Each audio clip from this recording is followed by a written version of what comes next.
Glórias ao Senhor. Quero saudar você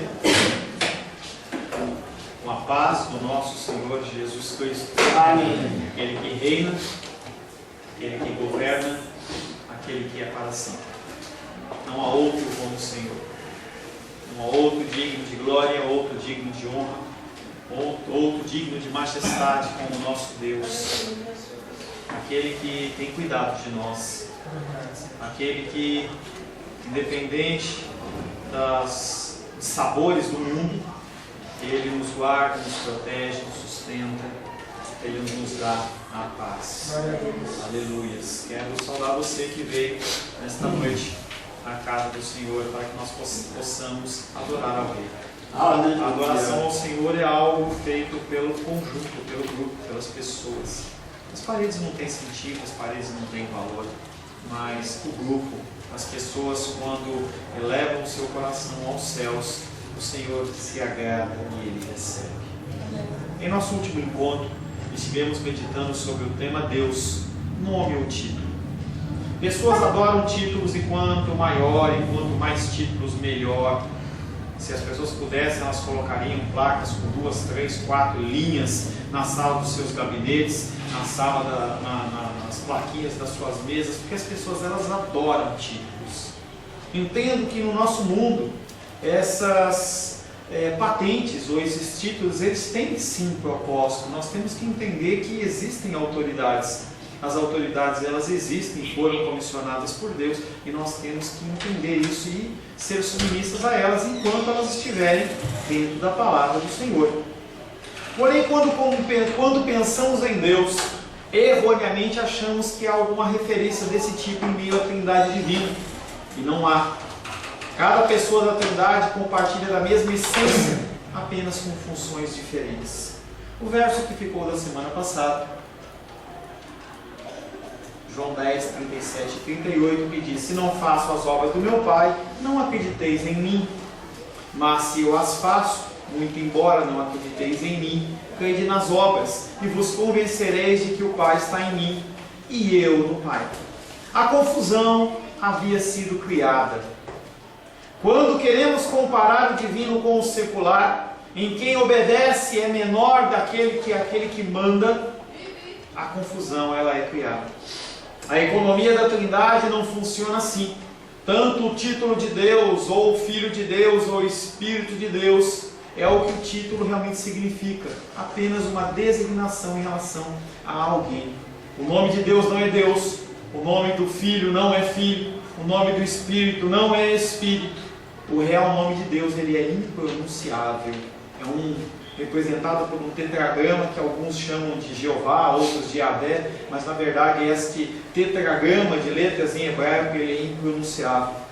Que nós possamos, com temor e tremor, nos curvarmos em submissão a esse Deus Todo-Poderoso. A palavra de hoje tem como título: para alguns, os ensinos de Deus são blasfêmia. Cada vez mais eu tenho me afastado de discussões e polêmicas na internet, porque elas não levam a absolutamente nada. As pessoas, elas jogam a sua ideia na internet e acham que as pessoas vão entender o que está por trás daquilo. Então eu venho e falo sobre pastorado feminino, eu venho e falo sobre uma situação XYZ.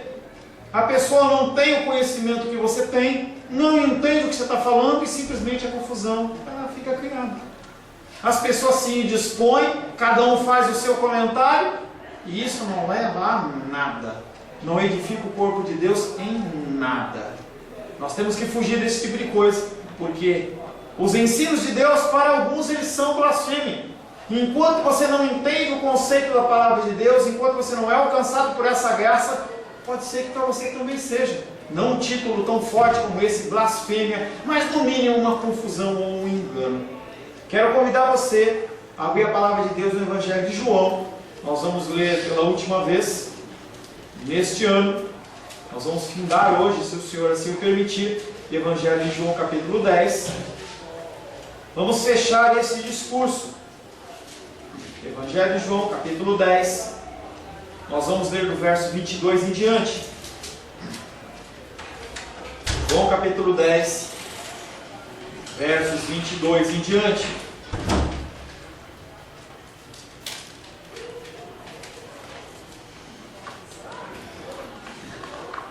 Assim diz a palavra de Deus. Celebrava-se em Jerusalém a festa da dedicação, era inverno. Jesus passeava no templo, no pórtico de Salomão. Odiaram-no, pois, os judeus e o interpelaram: até quando nos deixará a mente em suspenso? A festa era a festa da dedicação, e aqueles judeus eles estavam querendo saber se ele era o Cristo realmente. Se tu és o Cristo, dize-o francamente. Respondeu-lhe Jesus: já vos disse, e não me credes. As obras que eu faço em nome do meu Pai testificam ao meu respeito. Eu já disse para vocês que eu sou filho de Deus. As minhas obras mostram de onde eu venho. Verso 26. Mas vós não credes, porque não sois das minhas ovelhas. As minhas ovelhas ouvem a minha voz, eu as conheço e elas me seguem. Uma pequena pausa.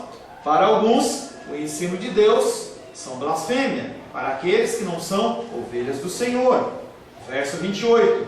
Eu lhes dou a vida eterna, jamais perecerão, e ninguém as arrebatará da minha mão.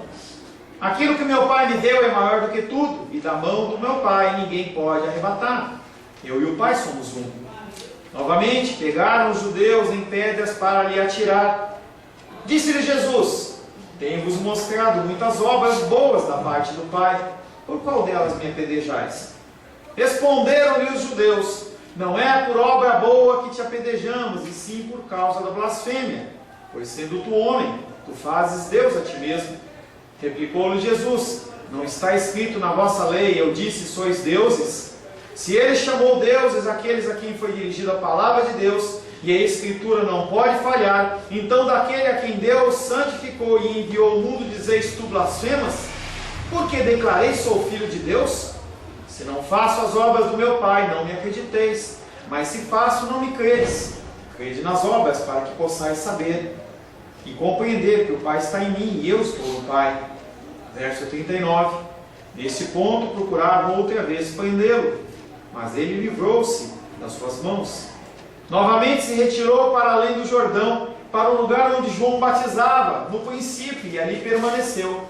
Iam muitos ter com ele e diziam: realmente João não fez nenhum sinal, porém tudo quanto disse a respeito deste era verdade, e muitos ali creram nele. Palavra do Senhor, amém? Amém. Senhor, em nome de Jesus, te agradecemos, Pai querido, pelo fim desse capítulo 10 de João, que o Senhor nos permitiu ao longo dos meses, Pai querido, trilhar.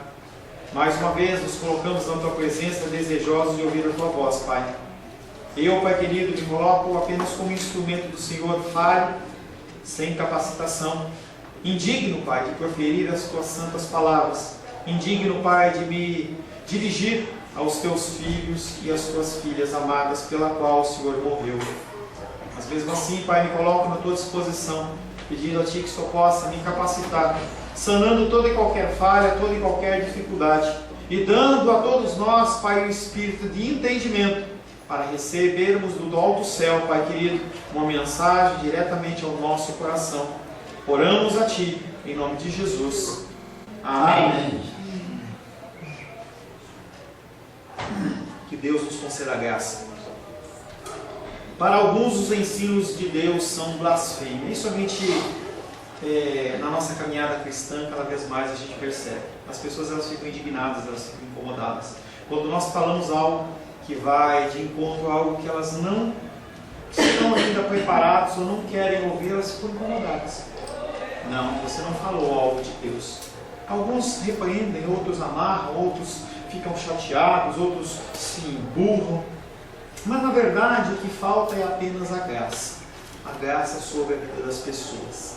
Como em situações anteriores, a reação daqueles que se incomodam com a voz e as palavras de Jesus: primeiro, tentar calá-lo; segundo, tentar matá-lo. Uma dessas duas coisas as pessoas que têm dificuldade de ouvir a voz do Senhor querem fazer em relação à sua palavra. Mas nada acontece fora do tempo e propósito de Deus, aleluia por isso. O plano de Deus se cumpriu em Cristo e também vai se cumprir na minha vida e vai se cumprir na sua vida. Isso é uma certeza. Se há uma certeza, é que os planos de Deus para a sua vida e na sua vida vão se cumprir. Nesse episódio, nessa perícope, nesse pedaço do texto de João 10 que nós analisamos, que vai do início da festa da dedicação, onde nós lemos em João 10, 22, até o verso 41, que é o último versículo desse capítulo. Diante do interrogatório oficial, Jesus define a sua condição de Messias. Ele responde a pergunta daqueles homens: eu sou o Messias. Está ligado? Quem não estava falando? Deixa eu dar uma ligadinha no mapa. Mas em vez de aplicar-se a si este título, Jesus se descreve como Filho de Deus. Ele não fala, eu sou o Messias. Ele fala, eu sou o Filho de Deus. A saber, como consagrado do Pai, por meio do Espírito Santo, para uma missão salvadora. Jesus tinha uma missão. Da mesma maneira que eu e você temos uma missão. Cada um de nós tem uma missão ímpar, designada pelo Senhor. Uma missão salvadora, uma missão de resgate. Esta consagração confere autoridade, que é a própria força de Deus. Daí a sua credencial, a credencial de Jesus não ser vazia. A minha credencial e sua credencial na pregação do Evangelho também não ser vazia. E assim nascer, e sim nascer da atividade igual à do Pai. Toda vez que você age como o Pai age, você tem a credencial do próprio Deus. As obras de Jesus que realizam o plano criador são as do Pai, cujo amor comunica a vida ao homem. A sua função dentro dessa missão salvadora é proclamar o amor. Não é a acusação, não é a chibata, mas é o amor, mesmo que o amor venha através da exortação. Jesus não ensina doutrina sobre Deus, porém mostra quem é através da sua própria ação. O mundo está cansado de blá blá blá. O mundo está cansado de mi. Ele está querendo ver agir. Ele quer ver ações. Ele quer ver em mim e em você realmente esse reflexo de Deus. E a sociedade não tem visto isso. As pessoas que nos cercam não veem isso. E isso é um erro das nossas vidas. Nessa cena de João 10, 22 a 41, os dirigentes judeus o enfrentam Jesus em relação à sua missão. De palavra dizem que respeitam a Deus. Quantas vezes nós fazemos isso? Nós amamos a Deus, mas as nossas ações testificam outras coisas. Aqueles homens, ao invés de respeitar a Deus, na verdade, eles eram opressores daqueles que eram filhos de Deus. No fundo, os dirigentes judeus, então, estão entre duas realidades. No fim, você está em duas realidades. Primeiro, a ação do amor de Deus, cuja atividade produz vida. Ou você age pelo amor e produz vida, ou você cai na segunda opção, que é o que os judeus estavam agindo. O ódio humano, cuja atividade produz a morte. Ou você produz vida, ou você produz morte. E as suas palavras é que determinam isso, as suas ações. João 8,44 diz: vós sois do diabo, que é o vosso pai, e quereis satisfazer-lhes os desejos. Ele foi homicida desde o princípio, e jamais se firmou na verdade, porque nele não há verdade. Quando ele profere mentira, fala do que lhe é próprio, porque é mentiroso e pai da mentira. É a oposição entre Deus e a vontade dos seus corações. Aqueles homens colocavam o seu coração na frente, em detrimento da vontade de Deus, porque eles se identificam muito mais com o poder e com o dinheiro do que com a vontade do Senhor. João 10:10. O ladrão vem somente para roubar, matar e destruir. Eu vim para que tenham vida e tenham vida em abundância. Quem que age dessa maneira? Aqueles que entendem os ensinos de Deus como blasfêmia. Aqueles que vêm para matar, roubar e destruir, quando você fala a verdade, eles se incomodam. Não se incomodam porque a palavra os constrange, mas se incomodam porque eles não querem mudar. O primeiro versículo que nós vamos meditar, esse só foi apenas uma introdução desse estudo final de João 10. João 10, 39. Quando aqueles homens não têm mais nenhum argumento, João 10, 39. Então eles tentaram mais uma vez prendê-lo, mas ele escapou das suas mãos. O que eles estão querendo fazer? Primeiramente, calar aquele homem, tirar ele daquele contexto, prendê-lo para que ele não continue falando.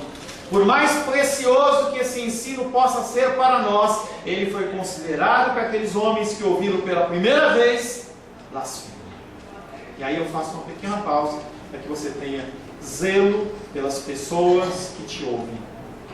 Tenha amor pelas pessoas que te ouvem. As pessoas que não conhecem o cristianismo, quando você fala do cristianismo, as pessoas ficam chocadas. E você tem que ser muito paciente, você tem que ser muito amoroso, como Jesus Cristo foi comigo e foi com você.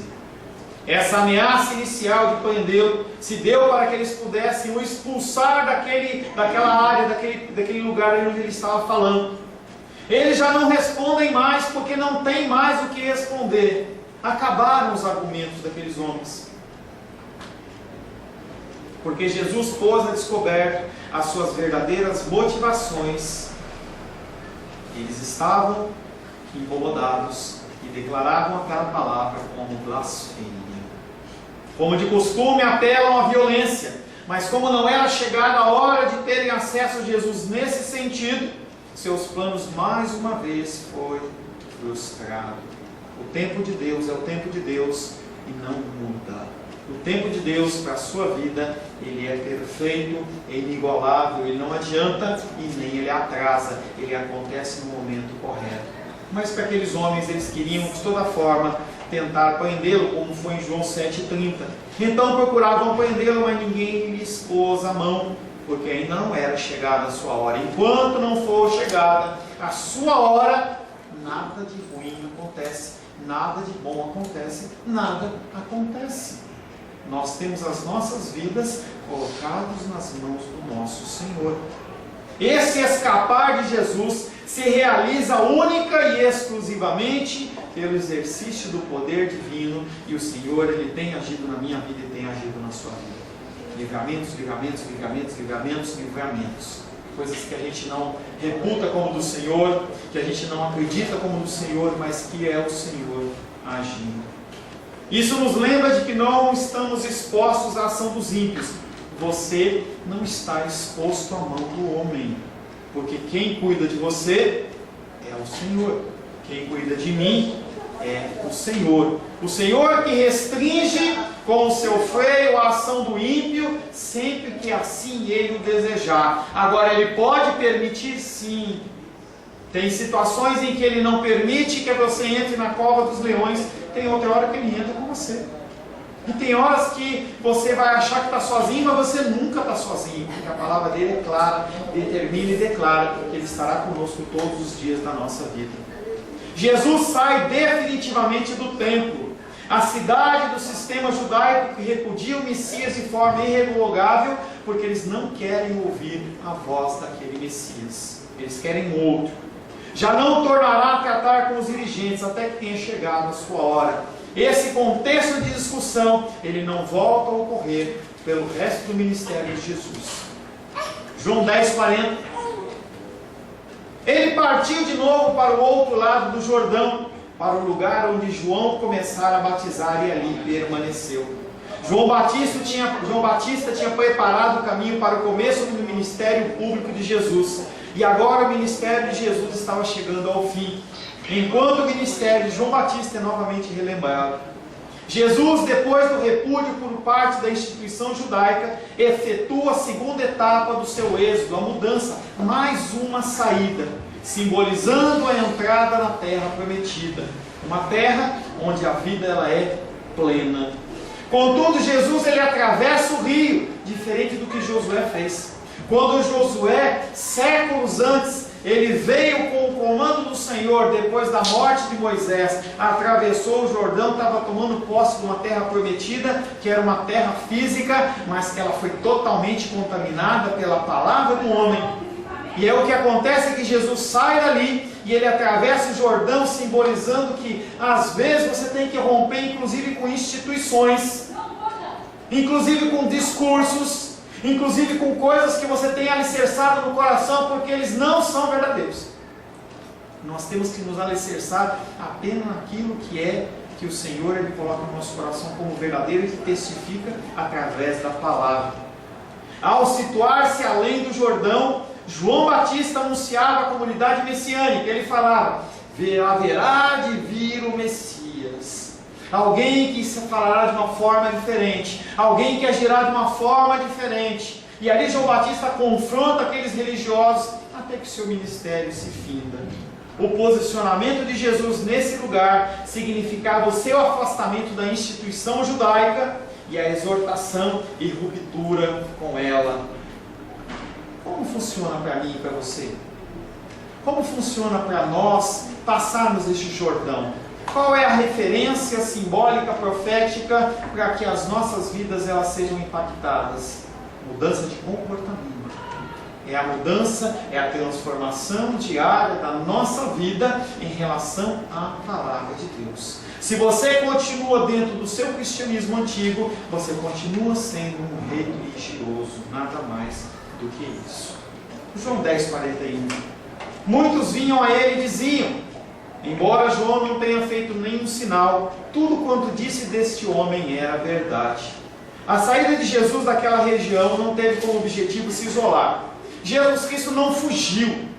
Jesus Cristo não escapou porque estava sendo perseguido. Pelo contrário, ele foi ali estabelecer um santuário de adoração ao Senhor. Ele foi criar um lugar de adoração ao Deus Todo-Poderoso. Se na primeira etapa do Êxodo, se você inicia, lembra lá do início de João, quando ele inicia o ministério, uma grande multidão vai atrás dele, mas vai atrás dele por causa do quê? Milagres, única e exclusivamente de milagres. João capítulo... Não, desculpa.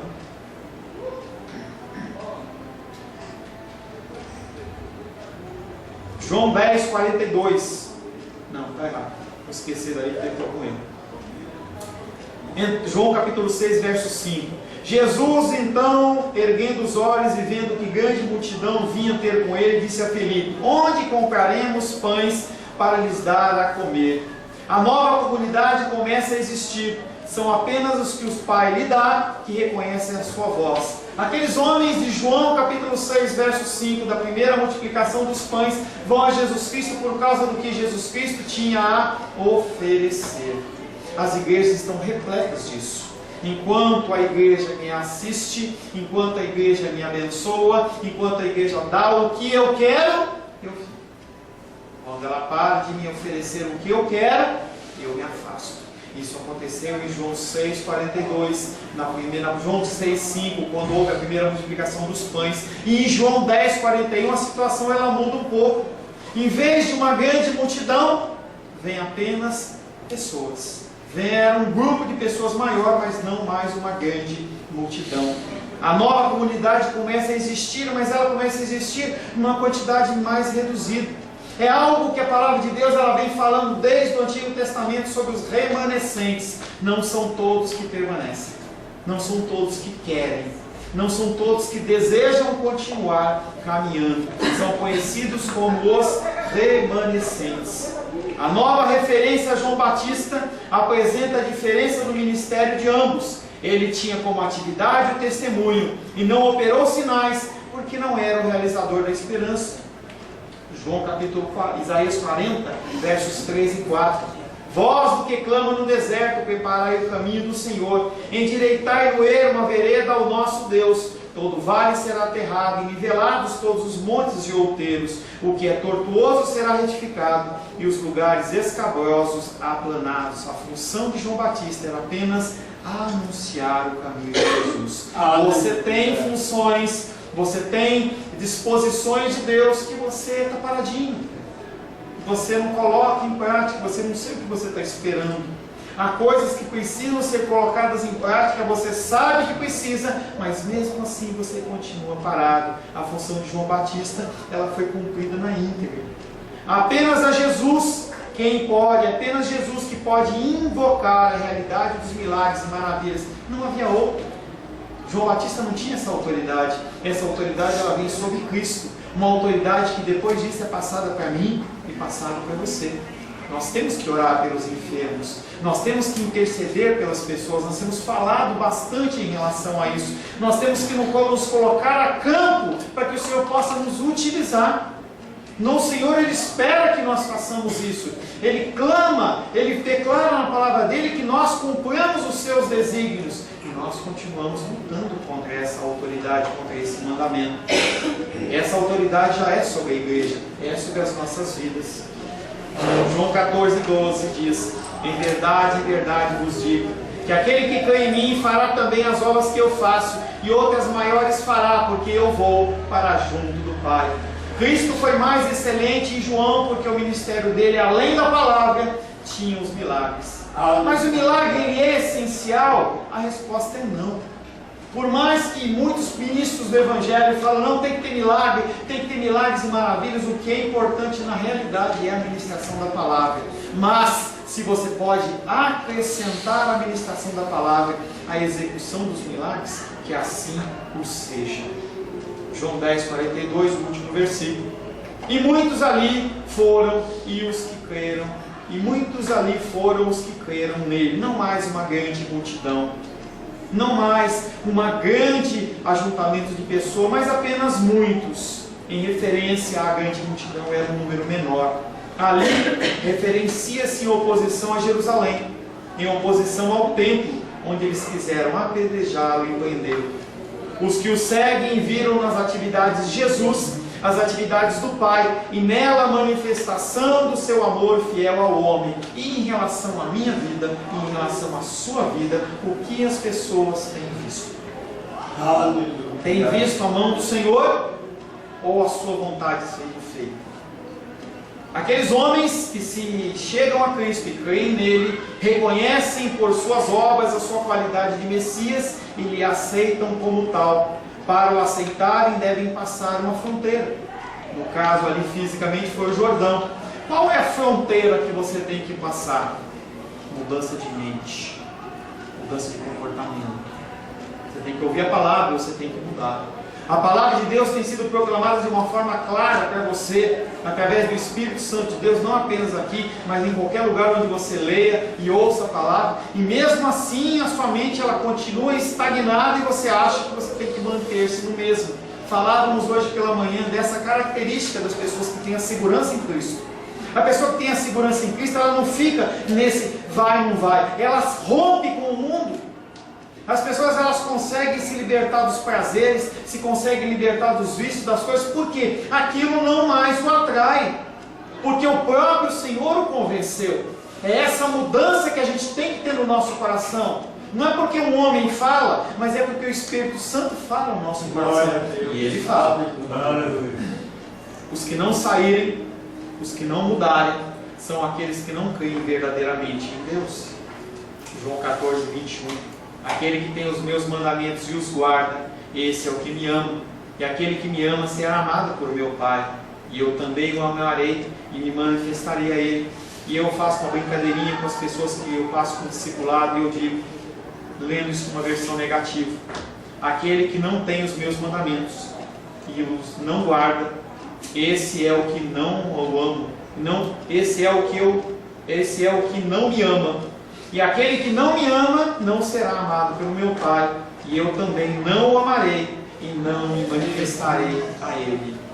Que versículo difícil. Não basta você declarar que eu sou, ou eu quero, ou ser batizado, ou fazer uma confissão, você tem que ter mudança. A comunidade de Jesus, alternativa ao mundo, porque nós somos uma comunidade alternativa em relação ao mundo. Um mundo de opressão e morte não se confunde com este. Tem as suas fronteiras representadas simbolicamente pelo Jordão, nos tempos de Jesus, e pelo meu agir e pelo seu agir nos dias de hoje. É o seu agir que vai determinar se você é ou se você não é cristão, se você segue ou se você não segue, se você ouve ou se você apenas escuta, fazendo uma jogada de palavras. É a terra onde o homem goza da liberdade e vida. Na atividade entrega por amor aos outros. O maior símbolo de demonstração deste amor é amor ao próximo, e não você. É olhar para o outro, olhar para a dificuldade do outro, olhar para a fraqueza do outro. O afastamento de Jesus é simbólico. Suas comunidades estarão no meio do mundo. Jesus Cristo, quando sai da região do templo, Ele não está dizendo para você não se relacionar com outras pessoas. Ele não está falando que é para você não ir na igreja católica, não é para você ir num lugar, num outro. Ele não está falando isso. Ele está dizendo que, apesar de a gente estar no mundo, apesar de a gente estar cercado por essa impiedade, a gente continua sendo dele. Ele continua habitando nos nossos corações. Para crer em Jesus, é preciso mudar a mente. É preciso seguir Jesus no seu novo êxodo. Amém, queridos? Amém. Senhor, em nome de Jesus, agradecemos ao Senhor porque podemos, Pai, por esses domingos, Pai, meditar em João capítulo 10. Aprendemos muitos conceitos, aprendemos, Pai querido, muito da Tua palavra. Muito já ficou para trás no nosso esquecimento, mas nós sabemos que o Teu Espírito Santo, Ele é vivo e eficaz e Ele nos constrange. Entregamos, Pai querido, nossa vida, o nosso coração nas Tuas mãos, para que possamos aplicar nas nossas vidas tudo que foi ensinado. E assim, Pai, nós possamos cada vez mais nos conformar à Tua imagem e semelhança. Prepara o nosso coração, Pai querido, para o estudo de João capítulo 11, onde nós estaremos também aprendendo das coisas do Senhor. Te louvamos, te adoramos e te bendizemos em nome de Jesus. Amém. Glórias ao Senhor.